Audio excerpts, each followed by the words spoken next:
Boa noite, meus amigos. Muita paz, muita luz para todos que nos acompanham nesta noite. Sejam muito bem-vindos. Aqui é o NEP Paulo de Tarso para mais um estudo do livro Caminho, Verdade e Vida. Nosso abraço fraterno a todos que nos acompanham aí, aqui pelo YouTube. Elísia Rocha, o Ronaldo Santana, a Lígia Maria Marques, a Carol Romagnoli, a Ângela Augusto, aqui pelo Facebook, a Marcela Gasparini, a Shirley de Siqueira, a Lenise Costa, aqui no Instagram, a Maria Eduarda, a Pamiele Ortiz, a Liette, a todos vocês, um grande abraço, que Jesus abençoe e inspire a todos nós nos estudos de hoje. Hoje nós vamos para o capítulo 45 da obra Conversar. Então nós vamos falar hoje sobre os poderes imensos do verbo, muitas vezes tão subutilizados ou mal utilizados.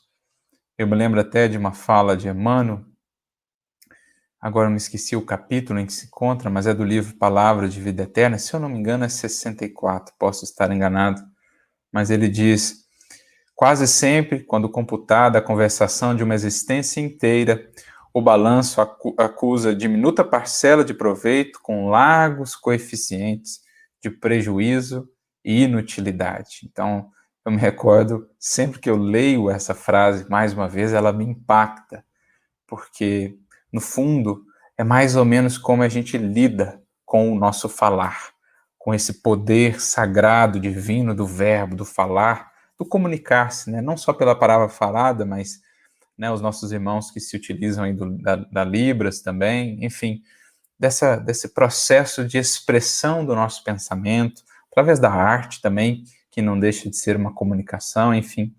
O que Emmanuel está nos dizendo naquela frase que eu citei é que muitas vezes, quando a gente mede, quando a gente analisa a conversação de uma existência inteira, quando a gente faz esse cômputo lá no mundo espiritual, a balança acusa diminuta parcela de proveito, com largo coeficiente de prejuízo e inutilidade. Então a gente realmente precisa dar mais atenção ao nosso falar, ao nosso conversar, ao nosso verbo, porque a língua, já dizia Tiago, né, ele que dedicou uma boa parte da sua epístola para tratar das questões aí da conversação, da língua, do verbo, ali no capítulo 13, ele diz que a língua é um membro muito pequeno, mas que faz grandes coisas, para o bem e para o mal. Ele compara a língua ao leme, por exemplo, de um navio enorme, né, gigantesco, mas o leme, aquela peça ali, em comparação com o navio pequena, é ele quem define o rumo do navio. Então, Tiago usa essa comparação para dar uma ideia desse potencial, tanto para o bem quanto para o mal, do verbo, da palavra, da conversação. Então, é sobre isso que nós vamos conversar hoje, a partir de uma fala, de um versículo do apóstolo Paulo, que também falou muito sobre o assunto várias vezes nas suas cartas. A gente vai encontrar ali orientações sobre os cuidados com o verbo, os cuidados com o falar. Essa que Emmanuel seleciona está na carta aos Efésios, capítulo 4, versículo 29, em que Paulo diz assim: não saia da vossa boca nenhuma palavra torpe, mas só que for boa para promover a edificação, para que dê graças aos que a ouvem. Então digamos assim, é um filtro rígido, é um filtro, digamos assim, exigente, o que Paulo nos apresenta aqui. Não saia da vossa boca nenhuma palavra torpe. É mais ou menos uma outra versão para aquele ditado, aquele provérbio oriental, indiano, vão dizer alguns, né? Cuida para que quando falares, as tuas palavras sejam mais valiosas do que o silêncio.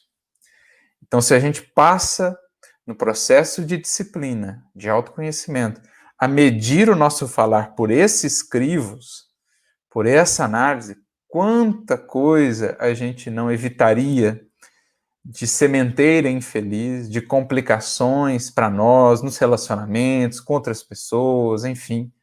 E quanto a gente não criaria de mais paz, de mais harmonia, de mais sementeira proveitosa, porque o silêncio também semeia, bem utilizado, ele também semeia, é também uma maneira de falar, e muito eloquente por vezes. O quanto a gente não teria colheitas mais abençoadas, de mais paz, de mais alegria, se não medíssemos melhor as nossas palavras segundo esses critérios, o do provérbio que nós citamos e esse aqui que Paulo está nos apresentando. Não saia de vossa boca nenhuma palavra torpe, mas apenas aquelas que forem boas para promover a edificação. Então a gente se lembra também dos crivos lá de Sócrates, né? Humberto Campos nos traz a mensagem sobre os 3 crivos de Sócrates: o da verdade, o da utilidade, o da bondade. Somente depois de passar o nosso pensamento por esses 3 crivos é que então vale a pena expressá-lo na forma de palavras. É bom? É útil? É verdadeiro? Se atender a isso, então é algo que vale a pena compartilhar, porque vai levar ao outro edificação. Vai construir caminhos de solução, caminhos de diálogo, vai estimular, inspirar, elevar o outro. Dar graças ao outro, é o que Paulo diz aqui, né? O que ele quer dizer com isso? Dar graças ao outro a partir das nossas palavras. Ora, o amor divino é esse amor abundante, infinito, essa graça incessante que jamais cessa de jorrar, de cair sobre nós. Estamos sempre envolvidos pelas graças divinas. Só que essas graças, elas pedem instrumentos no mundo, por meio dos quais elas possam fluir e alcançar outros corações. Todo aquele que se alinha ao bem, ao amor, que utiliza o seu verbo de fato para o bem, para edificar, ele faz com que essas graças se utilizem dele como um canal para chegar a outros corações. Isso é que é dar graças ao outro, né, por meio da palavra. É levar ao outro essa presença, esse carinho divino, esse amparo divino, essa providência divina por meio do verbo, por meio da palavra. Então, mais uma vez, é um crivo exigente o que o apóstolo nos traz. Vale cada um de nós fazer uma análise noturna, todos os dias ali, no processo de reflexão à noite, ponderando como é que foi a utilização do verbo naquele dia, identificando as palavras torpes, as palavras infundadas, desnecessárias, infelizes, que foram utilizadas para que tenhamos mais consciência no próximo momento, nas próximas circunstâncias, quando formos impelidos ou convidados a falar ou também a calar, que é uma maneira de falar, mais uma vez, muito eloquente por vezes. O próprio Jesus nos ensinou isso, quando, por exemplo, magistralmente, diante de Pilatos, que lhe questionava o que é a verdade, Jesus silencia e grita com esse silêncio, mostrando, olha, a verdade, para ela ser ouvida, ela precisa de ouvidos preparados, de ouvidos bem dispostos, de humildade, boa vontade. Se a minha vida não está falando, não serão as minhas palavras que falarão aos seus ouvidos. Se a minha vida não está falando aos seus sentidos, à sua percepção, os seus ouvidos ainda não estarão, então, preparados para ouvir a verdade. Então, Emmanuel vai comentar para nós, começando assim: o gosto de conversar retamente e as palestras edificantes caracterizam as relações de legítimo amor fraternal. Então, quanto mais uma relação se depura no verdadeiro, no legítimo amor fraternal, mais a conversa entre esses dois corações, ou mais corações que se unem pelo amor fraternal, mais edificante ela se torna. Mais sublime, mais elevada, mais uma conversa reta. O que ele quer dizer por conversar retamente? Retamente, a gente já tratou isso aqui em alguns outros estudos, a palavra retidão, sempre que a gente vê essa palavra reto, reta, no contexto do evangelho, ela vai estar associada aí à lei divina, que é esse caminho reto. Então, conversar retamente É conversar de acordo com o bem, de acordo com o amor, evitando a maledicência, a crítica ferina, a calúnia, a depreciação do outro, né? A ironia que deprecia, que fere a dignidade do outro, o sarcasmo orgulhoso, enfim, é fugir disso e conversar assuntos também, né, que edificam, assuntos que elevam, não assuntos que alimentam paixões, que apenas são perda de tempo, não, edificação, aquilo que agrega, aquilo que inspira, aquilo que eleva. A gente vê isso nos diálogos, por exemplo, de André Luiz com os benfeitores no mundo espiritual, que é diálogos mais belos, mais profundos, mais instrutivos, nenhuma palavra perdida ali dos instrutores, é só elementos que agregam. Então, por quê? Almas que já estavam vivenciando uma busca mais sincera de espiritualidade, um amor fraterno, e então faziam da conversação algo que enriquecesse as partes. A gente vê isso nos diálogos no livro Paulo Estevam, nos diálogos no livro Ave Cristo, enfim, quando os corações envolvidos são de indivíduos que já estão nessa busca sincera por renovarem-se, por crescerem, a conversa vai refletir naturalmente isso. A conversa vai ser uma medida, vai ser um quadro que expressa as buscas daqueles corações. Então, pelas nossas conversações, pelo tipo de assuntos que nós buscamos conversar mais corriqueiramente, mais frequentemente, já dá para saber o que no fundo está dentro de nós, o que no fundo são as nossas buscas. Jesus mesmo já havia dito que o coração se expressa pela fala, ou a fala expressa o que está no coração, o que está no mais íntimo da criatura. Então, as conversas são grandes reveladoras, são retratos morais do indivíduo. Emmanuel mesmo vai dizer que a conversação é um retrato da alma do indivíduo, é um retrato do que ele traz por dentro, do seu mundo interior. Então, quanto mais sobem os espíritos, mais isso se reflete no teor da sua conversa, nas palavras, no conteúdo, no modo, na beleza, enfim. Prossegue ele. As almas que se compreendem nesse ou naquele setor de atividade comum estimam as conversações afetuosas e sábias como escrínios vivos de Deus, que permutam entre si os valores mais preciosos. Então, olha que definição belíssima que Emmanuel traz aqui para nós.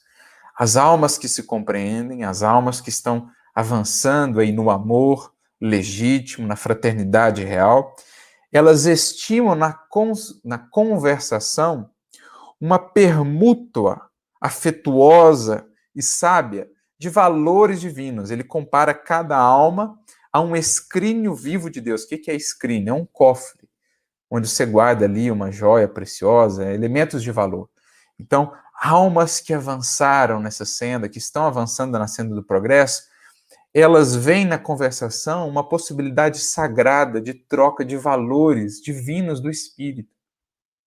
Eu me recordo do capítulo 18 do livro Nosso Lar, se não estou enganado, quando André Luiz e Lísias, Dona Laura, conversam ali sobre o amor, que é o alimento das almas, e ali, em determinado momento, eles falam da amizade, por exemplo, da amizade sincera, legítima. Eles falam do quanto ela é necessária, do quanto ela é alimento para a alma, porque as almas que realmente se afinizam, que se amam como irmãos, como amigos ou como cônjuges, mas onde há amor de fato, essas trocas por meio das conversas são trocas em que um escrínio aí, um cofre, compartilha com outro cofre, com outro escrínio, os seus tesouros mais preciosos. Jesus mesmo vai dizer aos discípulos na última ceia, né? Já não mais vos chamo servos, mas amigos, porque tudo quanto ouvi do meu Pai, tudo quanto eu recebi do meu Pai, eu compartilhei convosco. Então, olha o que Jesus diz ou entende por amizade. A amizade é compartilhar o que a gente tem de mais caro, de mais precioso, especialmente aí por meio da conversação. É isso que ele fez com os discípulos, compartilhou as belezas divinas do Evangelho, enriqueceu-os, cada palavra que saía da boca divina do Cristo era tesouro, ouro puro do Espírito. E quanto mais a alma avança, mais ela compreende esse valor sagrado e divino da permuta por meio da conversação. A palavra precede todos os movimentos nobres da vida. Aqui a gente vê aquela beleza do conceito do verbo criador. Por isso que a gente vê Jesus sendo chamado ali de verbo. A gente vê lá no Gênesis, para ilustrar a força e criadora do pensamento, porque o verbo, a palavra, nada mais é do que o pensamento revestido de fonemas, de sílabas, de formas, enfim. No fundo, é o pensamento, a força criadora por excelência, que se traduz aí nesse verbo que cria. É o que a gente vê metaforicamente lá no Gênesis, capítulo 1, quando se descreve ali a criação, e Deus disse. Então, o verbo como símbolo aí do pensamento que cria, que se corporifica através da palavra e das ações, criando tudo que existe. Então, para a gente entender essa força criadora do verbo, que reflete o pensamento, basta imaginar, basta entender que tudo o que existe, existiu antes no pensamento de algum ser. Seja no pensamento divino, seja no pensamento de cada um de nós. E foi então trazido à existência por meio das palavras, por meio das ações. Daí a ideia do verbo criador. É quando o pensamento ele é revestido e ganha, de fato, existência no universo, no mundo. Mas o próprio pensamento já tem as suas raízes lá no sentimento. Por isso Jesus diz que a palavra fala, ou a alma expressa aquilo que se está no coração, no sentimento. O benfeitor Aulus, que é o benfeitor do livro Nos Domínios da Mediunidade, ele tem uma mensagem no livro Instruções Psicofônicas, chamada Sentimento, em que ele diz assim: em verdade, o pensamento é a causa da ação, mas o sentimento é o molde vibrátil em que o pensamento e a causa se formam. Sentindo, modelamos a ideia. Pensando, criamos o destino. Como?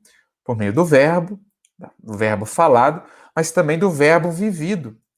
O verbo da ação é também uma forma de verbo, de dar vida ao pensamento, assim como a palavra. Então, por trás ou antecedendo todos os movimentos nobres da vida, nós temos a palavra. Nós temos a palavra da mãe, que acalenta, a palavra do pai que educa, a palavra do professor que alfabetiza, do médico que transmite ali a cura, a terapêutica, do filósofo que abre novos horizontes, do político honesto, reto, que conduz uma nação, que conduz uma comunidade. Enfim, por trás de todos os grandes movimentos, nós temos a palavra ali atuando, escrita, falada, gesticulada, mas é parte essencial do processo de criação, porque ela é a expressão do pensamento, que é a força criadora por excelência. Por isso ele prossegue: tece os ideais do amor, então seja numa poesia, num romance, né, numa novela, em alguma coisa que vai trabalhar o amor ali. Antes você teve a palavra escrita, você tem a palavra falada do ator, do escritor, enfim. Estimula a parte divina. O verbo, quando realmente atende ao propósito para o qual ele existe, ele chega no outro como um sopro que estimula as brasas adormecidas da parte divina do outro. Então, as palavras do Cristo nos chegam e são como um sopro de vida, despertando em nós o eu divino, muitas vezes adormecido, abafado pelas paixões. Então, o verbo realmente bem aplicado a serviço do Criador, ele estimula a parte divina, desdobra a civilização, organiza famílias e povos.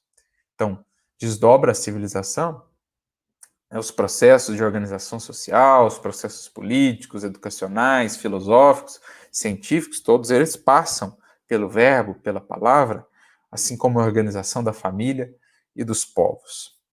Jesus legou o evangelho ao mundo conversando. Claro que, sobretudo, conversando por meio do verbo vivido, do verbo da ação, mas também do verbo falado, da palavra. Estão aí os seus sermões, as suas parábolas, as suas palavras de vida eterna, que o tempo não pôde abafar, não pôde sufocar, seguem vivas, seguem ecoando mundo afora, a todos os corações que as querem ouvir, a todos aqueles que criam a acústica propícia para captar e para perceber essas palavras de vida eterna. Então, Jesus legou o evangelho ao mundo, tanto pelo verbo da ação, o verbo que se fez carne, mas também o verbo falado. A sua palavra ecoou lá no Tiberíades, nas margens do Tiberíades, mas seguiu ecoando, né, e se irradiou, se espalhou para todo mundo, vencendo o tempo, vencendo o espaço. E quantos atingem mais elevado plano de manifestação, prezam a palestra amorosa e esclarecedora. O que ele quer dizer com isso?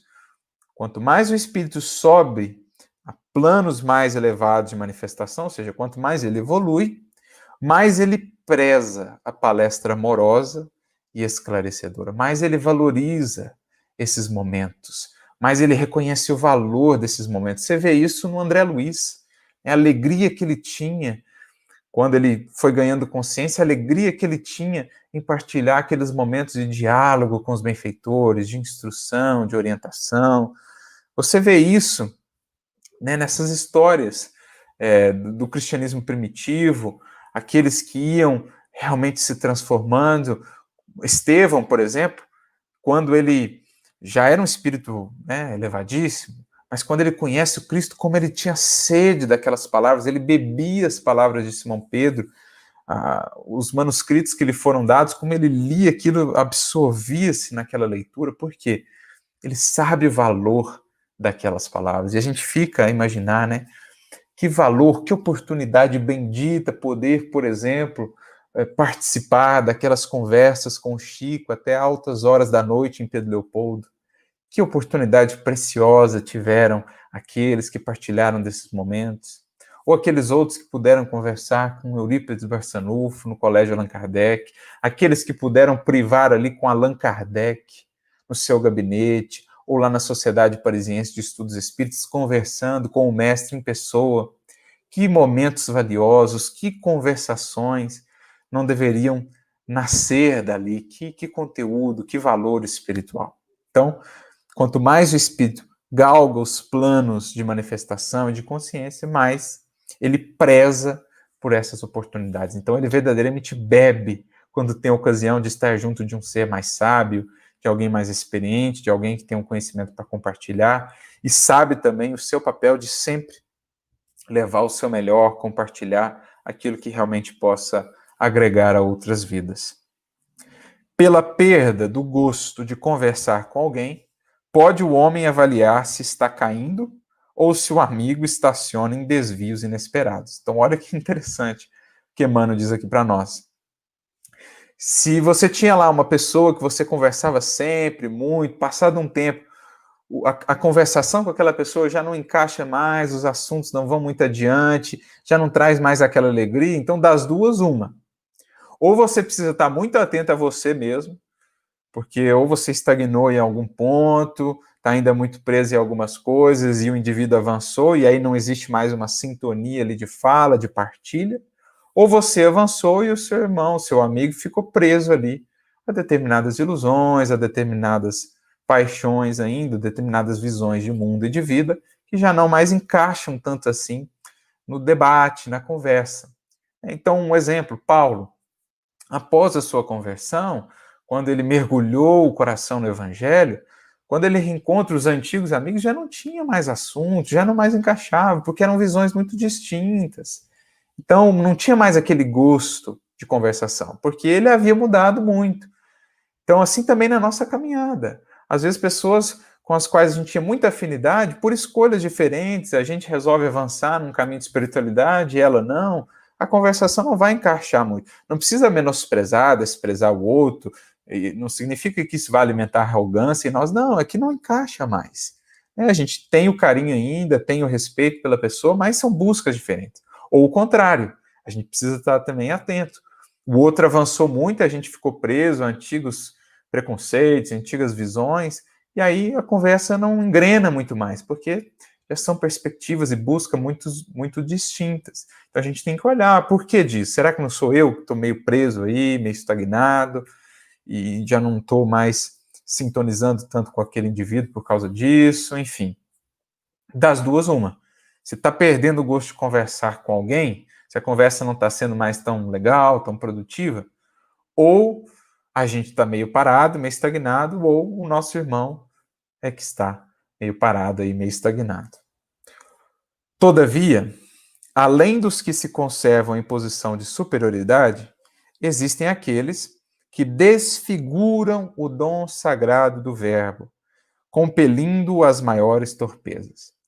Então, quando se afasta desse cuidado com o verbo, quando não se utiliza esse dom divino, dom sagrado aí de cocriação, de semeadura, quando se utiliza isso para o egoísmo, para a maledicência, para a calúnia, para a depreciação, para insuflar e alimentar as paixões, a baixeza no outro, a animalidade no outro, então a gente está desfigurando um dom sagrado. Assim como quando a gente usa os olhos para se fixar apenas no que é ruim, na imperfeição do outro. Os olhos foram nos dados, sim, para identificar os problemas do mundo, para identificar as imperfeições que nos cercam, inclusive dos nossos irmãos, mas para não nos fixarmos nisso, né? Para olharmos também buscando o bem que possamos exaltar, que possamos alimentar. Se eu uso os olhos só para alimentar as minhas paixões, para olhar para os outros com malícia, com cobiça, com inveja, eu estou desfigurando a minha visão, a minha faculdade da visão, assim também da audição. Se eu só me fixo no que é ruim, no que é difamação, no que desabona o outro, se eu só tenho ouvidos para isso, eu estou desfigurando o dom sagrado da audição, que deve estar a serviço do bem. Ouvir o que é bom, ouvir sim o que não é tão bom, mas fazer o filtro, deixar isso passar, não se fixar nisso, para sempre buscar e antenar cada vez mais no bem. Então, os nossos sentidos, todos eles, o da fala, o da visão, da audição, do tato, foram utilizados, foram nos dados para colocarmos isso a serviço da lei divina. Se desfiguramos, criamos uma desarmonia que vai demandar de nós um reajuste mais adiante. São os amantes do ridículo, da zombaria, dos falsos costumes. A palavra, porém, é dádiva tão santa que ainda aí revela aos ouvintes corretos a qualidade do espírito que a insulta e desfigura, colocando-o imediatamente no baixo lugar que lhe compete nos quadros da vida. Então, mesmo quando mal utilizada, a palavra acaba tendo um propósito para aqueles que estão no sincero desejo, na sincera caminhada de crescimento, porque eles identificam, então, a real posição do outro. O outro se revela, pelas suas palavras, na real posição em que está. E se está ainda numa posição ali de inferioridade, de materialidade, aquele que está querendo realmente crescer vai olhar para ele com compaixão, não vai se deixar envolver por aquele tipo de conversa, por aquelas palavras, vai emitir ali misericórdia, compreensão, vai tentar mudar a conversação, né? Mudar os rumos, o teor, o conteúdo da conversação, mas também não vai se fixar nas imperfeições, nas limitações do outro. Vai olhar para ele, tentar amparar e seguir o seu caminho sem se prender àquilo. Então, mesmo quando mal utilizada, a palavra acaba servindo como um modelo do que não fazer, do que evitar, do que não buscar para aqueles que querem realmente seguir a senda do progresso. E então, ele conclui: conversar é possibilidade sublime. Não relaxes, pois, essa concessão do Altíssimo, porque pela tua conversação serás conhecido. E, naturalmente, pela nossa conversação, que é sementeira no plano, no solo da vida, estamos preparando a colheita do futuro, de frutos doces, saborosos, luminosos, ou de frutos amargos, que vão nos trazer aflição, angústia e dores. Pelas nossas palavras, nós estamos lançando sementes no solo da vida que fatalmente haveremos de colher mais cedo ou mais tarde. E somos, por elas, conhecidos. Já dizia Sócrates aos seus interlocutores: fala para que eu te veja. Então, olha que interessante. Sócrates sabia que, na medida em que o indivíduo fala, ele se apresenta, ele revela o seu mundo interior, ele mostra, de fato, a sua fisionomia moral, espiritual. Que a gente possa fazer desse nosso retrato, as nossas palavras, um retrato que reflita, de fato, a luz, a beleza, a harmonia e que possa inspirar, estimular a outros corações e preparar também para nós uma colheita mais feliz, mais doce e luminosa para o porvir. Que saibamos, amigos, refletir então sobre como temos utilizado esse dom sagrado do verbo para que aquela balança que nós citamos lá no início da reflexão possa pender pelo menos mais um pouco para o lado aí do proveito, para que ao chegar ao final da existência, fazendo o cômputo de toda a nossa conversação, a balança não venha mais a acusar assim largo coeficiente de prejuízo e de inutilidade, que ela venha a acusar um coeficiente mais, digamos assim, significativo de utilidade, de bondade e de verdade, que são os três crivos de Sócrates. É isso, amigos, que nós tínhamos para trazer hoje. Vamos ver aqui os comentários, as participações, as considerações. Se temos alguma dúvida.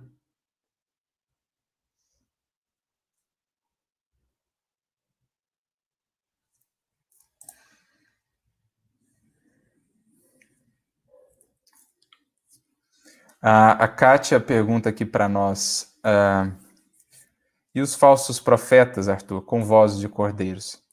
Então, eu me recordo de uma fala de Emmanuel que ele diz assim, o êxito dos falsos profetas em nossa vida se explica pela falsidade que ainda bergamos em nós mesmos. Porque se eles conseguem nos ludibriar é porque nós ainda damos campo ou queremos, no fundo, ser ludibriados. Seja por invigilância, seja por ignorância, seja pelas nossas paixões, pelos nossos interesses. É aquilo, somente lobos caem em armadilhas para lobos. Então a gente precisa realmente estar atento, não projetar nos falsos profetas toda a responsabilidade. Se estivermos conscientes, se estivermos atentos, se estivermos investindo no estudo, no conhecimento de nós mesmos, nenhuma ascendência os falsos profetas terão sobre nós e não conseguirão enganar-nos por mais que se vistam de cordeiros, porque a sua ascendência sobre as nossas vidas, o êxito da sua influência nas nossas vidas, está na medida direta da falsidade que ainda existe em nós. Então, os falsos profetas, eles só conseguem fazer ecoar falsos profetas que existem em nós, sejam eles encarnados, sejam eles desencarnados. Então, estejamos atentos quanto a isso, né, para nos precavermos quanto a eles e não sermos nós um deles, especialmente nesses tempos de transição em que a gente vê tanta coisa sem critério, sem análise, bem distante dos pilares ali que o Cristo nos dá no Evangelho, que Kardec nos dá na sua obra, sendo compartilhada, sendo divulgada, sendo reverberada. A gente precisa ter muito cuidado para não sermos falsos profetas, especialmente no mundo de conectividade, a era tecnológica. A gente tem que ter cuidado com o que compartilha, com que tipo de mensagens passa adiante, de informações, numa era de fake news, enfim. A gente tem que ter esse cuidado porque faz parte também da nossa responsabilidade cristã. Não somente estarmos atentos aos falsos profetas, mas também atentos para que não sejamos nós, alguns deles. Isso é importante. O que mais?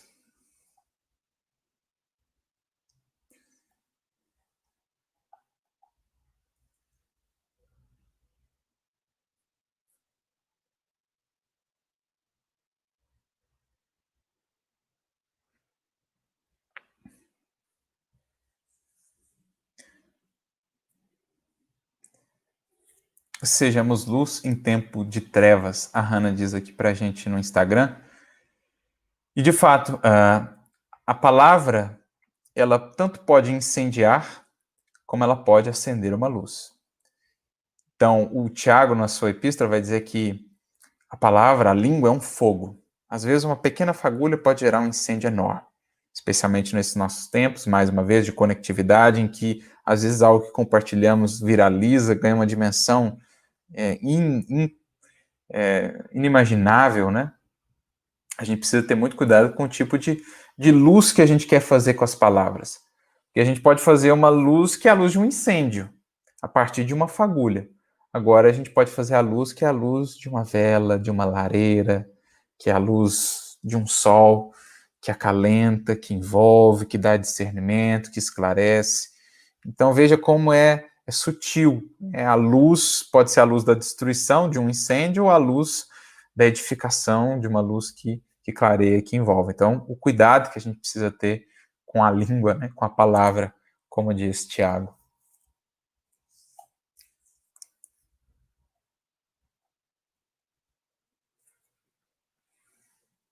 O que mais? Dúvidas, pessoal? Algum questionamento, algum comentário?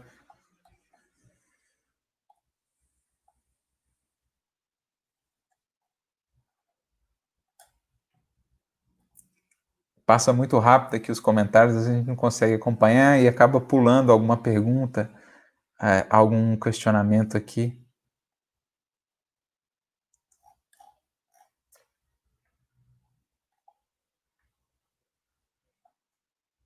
O Paulo Melo diz no YouTube: a palavra Jesus é utilizada com tanta frequência, porém descolada de sua importância e significado. Essa é uma questão muito importante, amigo, porque a palavra de Jesus, né, o seu nome, esteve ao longo de muitos séculos associado a coisas bem distantes da sua mensagem e do evangelho, de modo que se criou até uma certa saturação com relação à palavra quando distanciada do exemplo. As pessoas realmente não toleram mais, não há mais campo para que essa palavra não esteja acompanhada de um mínimo de coerência, de exemplificação. É o que Jesus havia dito lá atrás, acerca dos seus discípulos, que eles são convidados a ser sal da terra, porque se o sal se torna insípido, para nada mais presta, senão para ser pisado, lançado fora e pisado pelos homens. Eu acho que isso descreve bem o que aconteceu com o evangelho, com o nome Jesus, com o cristianismo ao longo dos séculos, como a gente se tornou um sal tão insípido, tão distante da essência do que deveria ser o sal. Esse sal foi lançado e foi pisoteado, né? Daí o descrédito, muitas vezes, tão grande em relação ao cristianismo, ao evangelho, a Jesus, que só tem uma maneira da gente reajustar, recompor, sendo sal da terra. E ser sal da terra significa atrelar a Jesus, ao nome cristianismo, Jesus, evangelho, espiritismo, enfim, atrelar a isso o sabor, a essência da vida, da aplicação. Só assim a gente vai conseguir recompor esse valor aí, esse respeito, essa reverência à palavra de Jesus, a tudo que ele representa, a tudo que há de mais puro, de mais nobre no cristianismo e no evangelho, somente sendo sal da terra. Porque de sal insípido, a humanidade já está saturada e esse sal está aí sendo pisoteado nesse descrédito que muitas vezes se vê o cristianismo lançado. Então é importante a gente pensar nisso. Bom, amigos, agradecemos aí mais uma vez, então, pela presença de todos. Agradecemos aqui a Thaís Urzedo, a Flores Bela no Facebook, a Rosa Souza, mais uma vez a Carol Romagnoli aqui no YouTube, a Letícia Souza no Facebook, a Estela Cavalcante, a Ana Paula Lourenço, o Josué Vaz no YouTube. Nosso abraço para todos. Aqui no Instagram, a Maria Eduarda, mais uma vez, o Noá, a Ruth, a Anne Clívia, a Silvia Lucimar, a Fabiane Borges, aqui a Jocasta também.